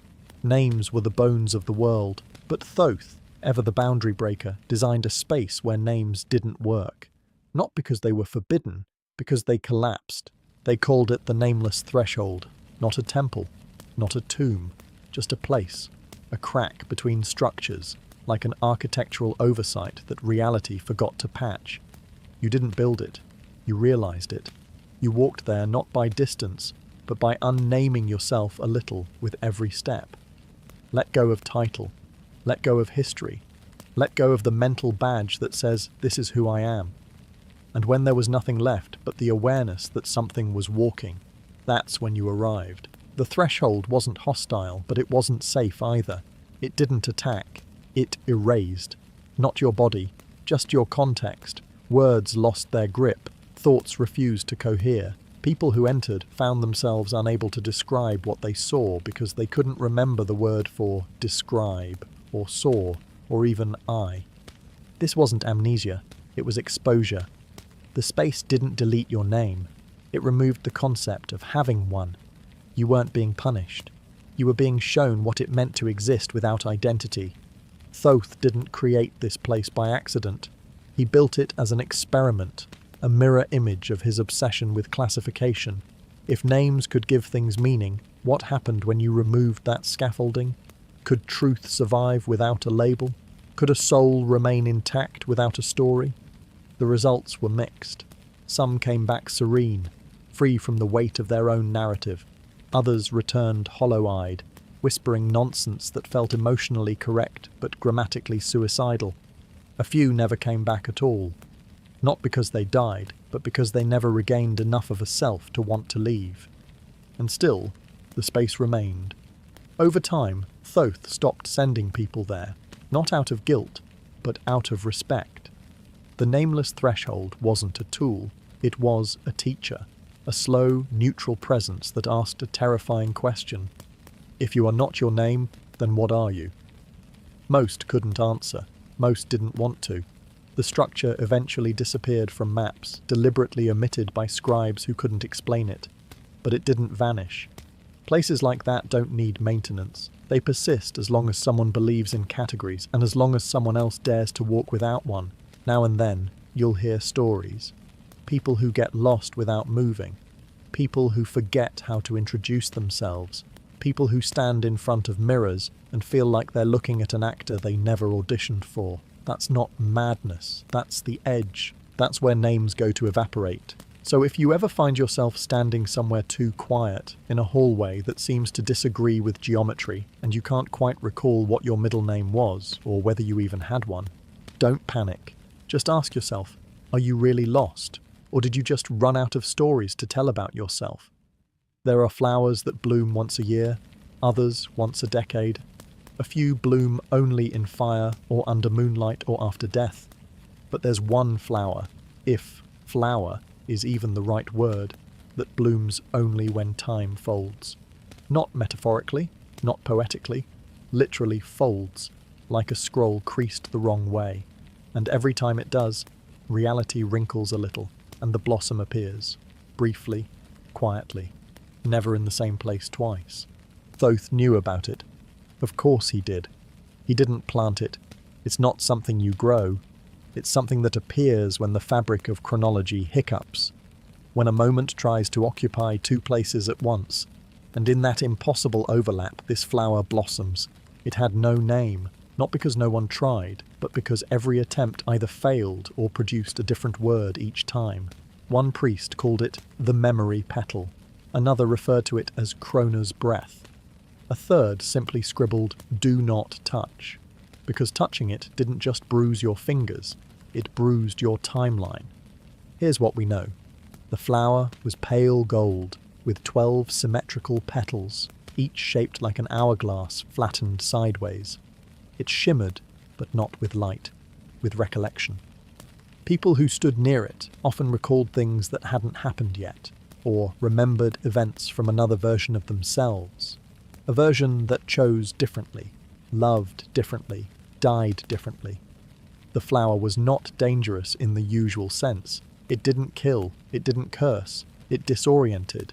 Exposure to it untethered your perception from your personal timeline. One scholar claimed he walked through an hour of his own childhood in reverse. Another found himself weeping for a lover he had never met. And one, only one, touched it directly. He didn't die. But afterward, he could no longer distinguish between his past and his future. He remembered things that had not happened. He prepared for events that never arrived. He smiled at strangers like they were old friends, because to him, they already were. Time, for him, became a circular hallway with no doors, just mirrors. Thoth, ever the archivist, tried to study the flower, not to control it, but to understand the rules it obeyed. He never found any. It didn't grow from soil, it didn't need water, it didn't respond to seasons, or prayer, or temperature. The only consistent trigger was a temporal anomaly, something that made time loop, pause, or stutter, which meant the flower wasn't part of nature, it was part of correction. Some believe it's a cosmic failsafe, that when the timeline begins to fray, the flower appears to anchor it. Others think it's a symptom of a deeper fracture, evidence that reality has memory, and sometimes that memory blooms, not as warning, as witness. There's no known way to predict its arrival. You can't summon it, but it leaves traces, pockets of air that smell faintly of ash and honey, clocks that jump forward by 7 seconds, people who wake up knowing a new language and forget it by lunch. Those are the petals falling. Those are the echoes. If you ever see it, golden, flickering, wrong in the most beautiful way, don't pick it, don't speak, just watch, because for those few seconds, you are standing where time folds, and something is trying to remember itself through you. Some books hide behind riddles, others behind locks, curses, or booby-trapped shelves. But there was one book so delicate, so metaphysically volatile, that its only condition for readability was this. You had to be completely alone. Not just physically, emotionally, spiritually, conceptually. You had to be the only observer in your reality, the only you. And not even you could be watching. It was called the Solitary Codex, though that title only appeared once, and then erased itself. The book had no consistent location. It would appear momentarily in places of abandoned stillness, a forgotten library cell, an unvisited shrine, a prisoner's final cell, always somewhere no one had been, where no one was, not even mentally. Thoth didn't write it in the usual sense. He manifested it, poured into it all the knowledge that became unstable when exposed to perspective. Because some truths aren't unshareable due to complexity. They're unshareable because the act of being witnessed alters them. This book held those truths, and to read them, you had to dissolve the act of witnessing. How? You had to stop being aware that you were reading. You had to reach a state where yourself wasn't present, where the you that thinks, reflects, anticipates, narrates, all went quiet. Only then would the pages turn. Only then would the text reveal itself, and even then it didn't appear as words. It appeared as knowing, pure, unfiltered, without language, a flood of certainty that entered your system like warmth in winter. Most never got past the first page. Some because they couldn't quiet their minds. Others because the moment they did, the fear kicked in. Fear of becoming so alone that not even their inner voice followed. A few brave initiates managed it. They returned different. One returned mute, not from trauma, but from clarity. Another could no longer lie, not out of morality, but because fiction now tasted like ash. A third wrote for years in a script no one could translate, and then burned everything he'd written with a calm smile and vanished into the desert. What did the Codex contain? Not prophecy, not commands, just arrangement, instructions for how existence arranges itself when no one is looking. What laws govern reality before intention shapes it? The scaffolding behind thought. And in reading it, one was briefly allowed to touch that scaffolding. But here's the twist. The moment you became aware you had read it, it vanished. Not the book, the memory. It sealed itself away. The reader retained only the after effects, a sense that they had changed without knowing why. A shift in gravitational pull between their thoughts and the cosmos, like the universe was now a little more legible. Thoth kept no copies. He didn't need to. The Codex wrote itself wherever the conditions were right. It didn't exist in space. It existed in states of mind. And once someone reached that state, even accidentally, the book would arrive, briefly, kindly, without judgment, but it would never wait. So if you ever find yourself utterly alone, no mirrors, no noise, no distractions, no memory of who you even are, and you feel a soft weight in your hands, don't panic. Just let go. Let go of you. The book will do the rest. Breath is life, or so we're told. First inhale, final exhale, that's the rhythm. A clean loop. But there's one story, buried so deep in temple ash and forbidden scrolls that even Thoth was reluctant to speak it aloud, about a breath that never left. A single divine inhale held in for thousands of years. Not paused, not forgotten, held. Because releasing it would mean more than death. It would mean resetting the cosmic draft. They say the breath belonged to a god older than Thoth. Not chronologically older, but architecturally. A being present at the first sketch of existence, when time was still just a suggestion and physics hadn't been invented yet. This god, unnamed and undrawn, was tasked with breathing reality into shape. A single breath, full of light, darkness, mass, and metaphor, all ready to be spoken into motion. But just before exhaling, they hesitated. Why? No one knows. Maybe the god doubted the design. Maybe they saw something in that breath that shouldn't be released, some paradox, some irreparable curve. Or maybe, just maybe, they wanted to wait until someone deserved it. So instead of breathing out, they held it in. And that breath?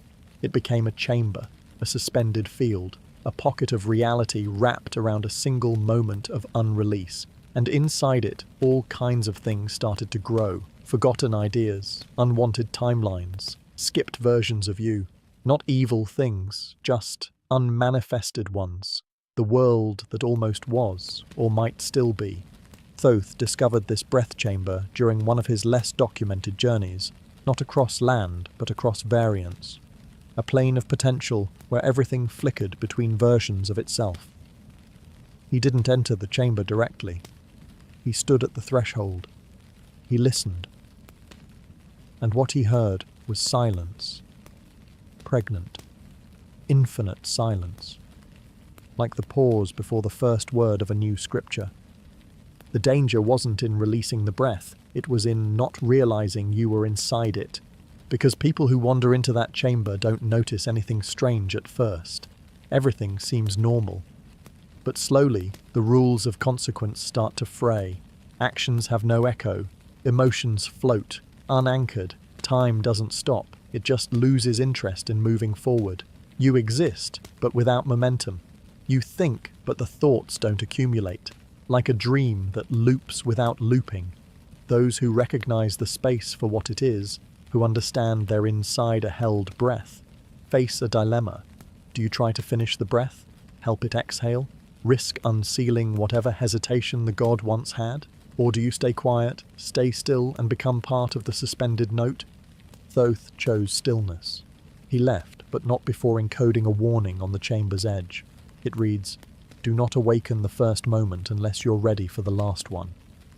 Which is poetic, but also terrifying, because it suggests that time isn't a line, it's a breath, and we've all been living inside someone else's inhale.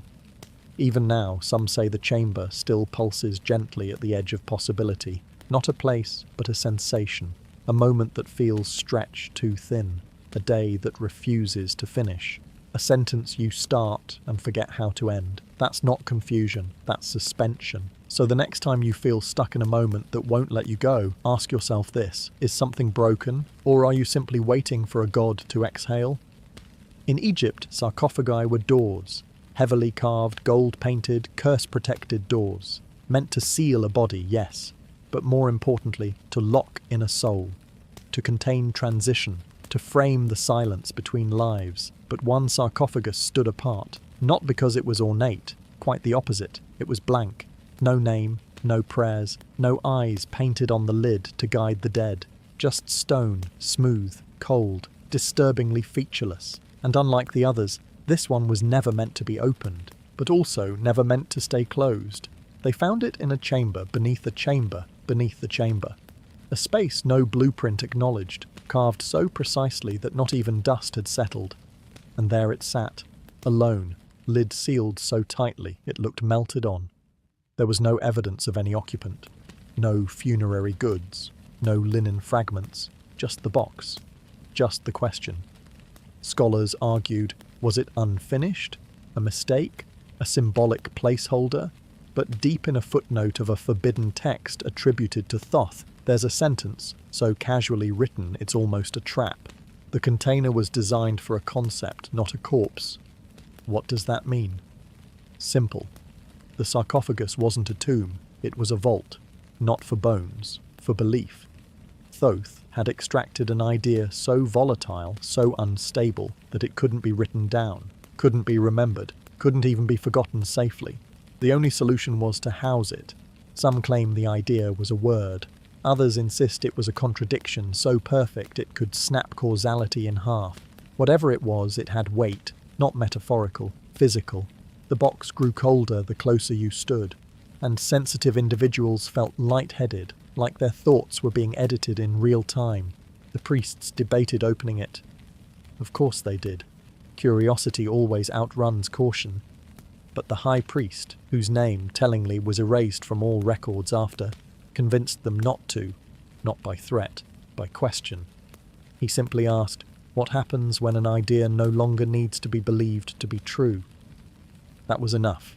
Instead, they buried it deeper, added false chambers above it, cursed it, not to punish intruders, but to confuse them. They didn't fear desecration, they feared activation.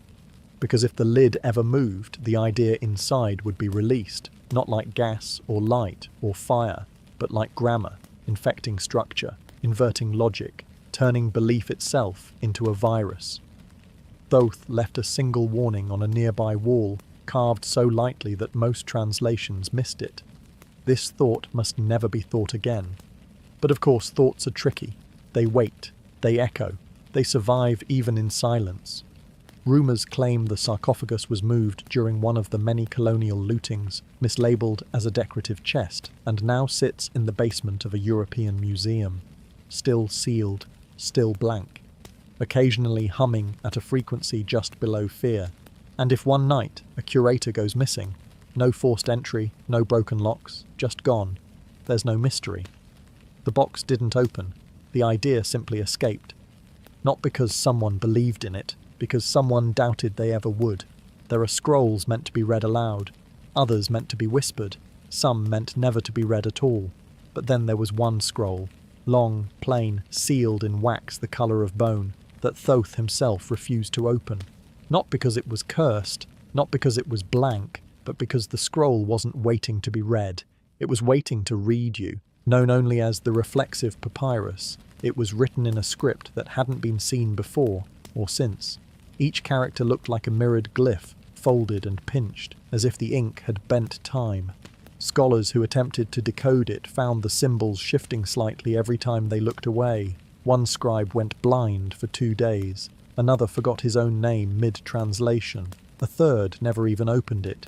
He just stood near it and began confessing secrets no one had asked him for. The scroll didn't attack. It didn't defend. It evaluated. It was said to be written by Thoth, not with a pen, but with intention alone. Not ink on papyrus, but perception onto potential.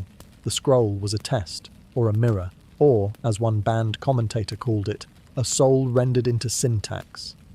The process was subtle. The moment your eyes touched the surface, even before the seal was broken, it began. Your thoughts slowed, not because you were confused, but because something else was observing them, something inside the scroll.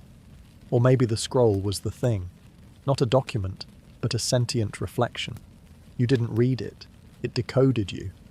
The deeper you went, the more the content rearranged itself. Some readers saw stories from their past, only slightly altered. Others read memories they had no recollection of living. A few found instructions, rituals perfectly tailored to their deepest fears or desires. But the moment they tried to share what they'd seen, the words disappeared. Or worse, they changed. One priest, desperate to preserve what he'd read, carved the text into stone. By morning, it was a shopping list for items that didn't exist. Another copied it by hand and awoke to find the pages had rewritten themselves into a letter from someone he hadn't met yet. Thoth kept the scroll hidden, not because it was dangerous, because it was too responsive. He feared what it would become in the hands of those who weren't prepared to see themselves as they truly were. The scroll had no fixed message. It told you what you were, not what you wanted to hear, and sometimes that truth was incompatible with sanity. Over time, it became myth, a tale told to remind scribes to fear their own biases. But there are rumours that the scroll still exists, disguised as something mundane, a scrap in an archive, a rolled receipt behind a cabinet, waiting, not for a scholar, for a mind quiet enough to be fully known. And if, one day, you open a drawer and find an unmarked scroll sealed in wax with no identifying marks, do not read it in haste. Sit, breathe, ask yourself, are you ready to be read? Because some texts are final, others are beginnings, but this one finishes you first. Thoth was the god of language, symbols, sound, but what made him dangerous wasn't what he said, it was what he listened for. Every ritual, every invocation, every sacred chant, all of it assumed the universe would respond. That sound would echo, that silence was just a pause between answers. But Thoth, ever the outlier, built something not to fill the silence, but to measure it. He called it the Aphonicon, though the name itself is suspect. It doesn't appear in any official record, only in marginal notes and untranslatable glyphs. Shaped like a harp, strung with threads made not of gut or hair, but of compressed void, fibres drawn from a substance no priest could replicate, it produced no music. Not because it was broken, but because it was tuned to absence. You didn't play the Aphonicon by strumming, you played it by listening. Thoth created it to answer a single question. What remains when everything stops talking? Not just humans, not just gods, but time, matter, identity. What does the universe say when it chooses not to say anything at all? The instrument worked in reverse. It didn't produce sound, it absorbed it. Not like a vacuum, but like a filter, capturing the spaces between meaning. When placed in a quiet room, it remained inert. But when brought to sites of deep stillness, abandoned tombs, forgotten temples, the exact centre of the desert, it began to vibrate. Not audibly, not visibly, just perceptibly. What did it measure? Historians argue. Some say it detected the entropy of thought, the point at which an idea decays into memory and then into nothing. Others insist it measured divine withdrawal, the silence left when gods stopped listening. A few radical theologians claimed the instrument didn't measure silence at all. It measured how loud your need for noise really was. People who sat with the Aphonicon too long described strange phenomena. One felt his internal monologue separate into two voices, then none. Another stopped hearing language entirely. Words reached him only as temperature shifts. One priest reportedly dissolved into weeping without knowing why. He later claimed the silence had corrected him. Thoth, for his part, treated the instrument like a barometer. He'd consult it during cosmic alignments after failed rituals when too many scribes began dreaming the same dream. If the Aphonicon hummed, he waited. If it didn't, he knew something was coming, or had already arrived. At some point, the instrument vanished, not stolen, just gone. One theory suggests Thoth dismantled it, not out of fear, but out of necessity. There are certain silences you only measure once, because once you know the shape of absence, you can't unhear it. It follows you, it interrupts laughter, it punctuates joy, it sits behind every prayer like a shadow with no object. But some believe it still exists, buried beneath a temple's third foundation, humming faintly when no one is nearby. Others believe it was never a physical object at all, but a state of awareness Thoth planted in consciousness like a seed.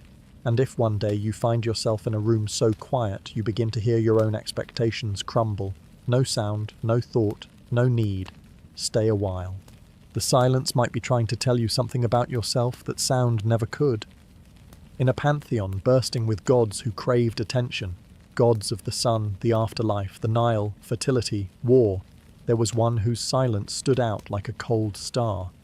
No statues, no hymns, no depictions in tombs, and yet every major temple had a hidden alcove reserved for him, a blank space, a sealed door, no name carved into the stone, just the absence of one, the god who never answered prayers, not because he didn't care, but because he was writing the final one.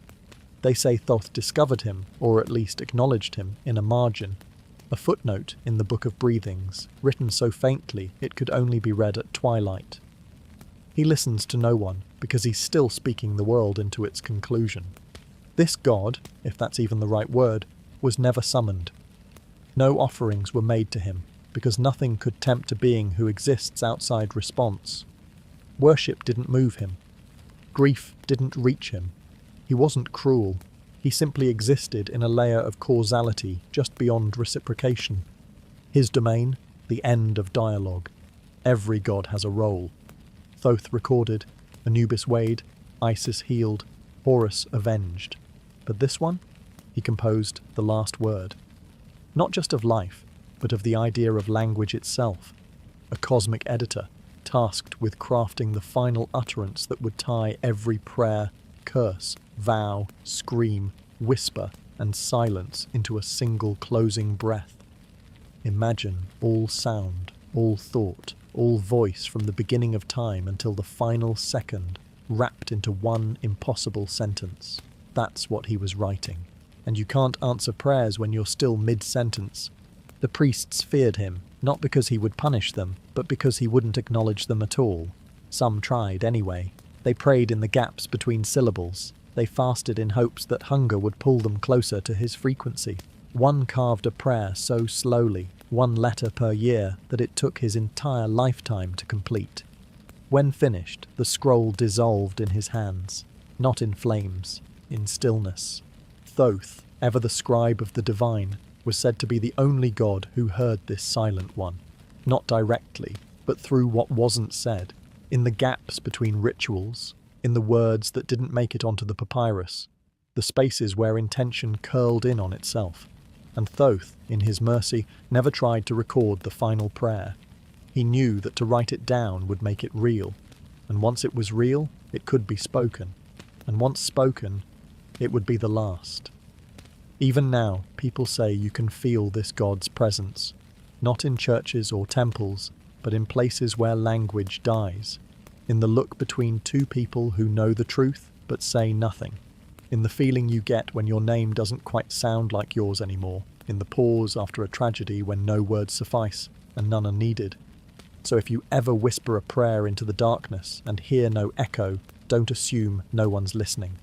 Maybe the listener is still mid-sentence, carefully choosing the one final word that will end everything with the grace it deserves. Every myth has a seed, a beginning. something whispered first before the world had ears. And while Thoth was known for writing everything, the spells, the measurements, the myths, the mechanisms, there was one thing he wrote not to explain the world, but to protect it, not from demons, not from humans, but from a truth so raw, so destabilizing it had to be buried beneath a lie. The first lie, it was simple, elegant. So perfect it still exists, uninterrupted, at the root of most religions, philosophies, and bedtime stories. You are separate. Not better, not worse, just apart. An I distinct from you, a self distinguished from the stars, a soul isolated from the ground it walks on. It wasn't malicious. It was a safety mechanism. Because the truth, the one Thoth couldn't bear to write directly, was that everything was one. Always had been. Always would be. Not metaphorically, literally, no separation, no boundaries, no skin, no sky, no self. Just one infinite consciousness, momentarily pretending to be many. To tell that truth too early, too bluntly, would collapse every ritual, every rule, every reason for asking questions in the first place. So Thoth told a lie. He invented duality, named things that weren't actually different. Sun and moon, life and death, right and wrong, time and stillness. He created labels like stepping stones, giving minds a way to walk slowly toward what could not be sprinted into. And for this, he was both praised and feared. Some called him the father of truth, others the master of deception. Both were correct, because the best lies are the ones that become true over time. And in creating the illusion of separation, Thoth allowed the game of discovery to begin. The puzzle, the path, the entire narrative of spiritual seeking, the highs, the losses, the aching longing for reunion, none of it would exist without that first lie. But here's the twist. Thoth didn't destroy the truth. He hid it, encoded it in laughter, in shadows, in paradox. He put it in places no one would think to look, like the space between your thoughts, like the pause between your inhale and exhale, like the strange, familiar feeling that nothing is truly unfamiliar. Every so often, someone stumbles onto the truth by accident. They catch it in a dream, feel it during a moment of ego death, sense it while watching a leaf fall in a way that doesn't quite make sense. And for a split second, they remember, not as knowledge, as recognition. But then the lie returns, gently, like a blanket pulled over a child who's seen too much too fast. Thoth never apologized for the lie. He considered it an act of mercy, a scaffolding for minds that weren't ready to touch the infinite with bare hands. And maybe he was right. Maybe the path back to oneness requires first believing you are apart. After all, how else can you journey home if you've never left? And that's why this story ends not with revelation, but with the lie itself, still humming beneath your name, your skin, your story.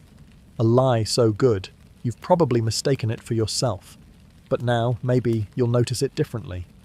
As the gentle edge of a curtain, as the faintest crack in the mirror, as the last word in a long, quiet sentence that only ever wanted to be remembered. Not because it was true, but because, one day, you might be ready for the truth underneath it.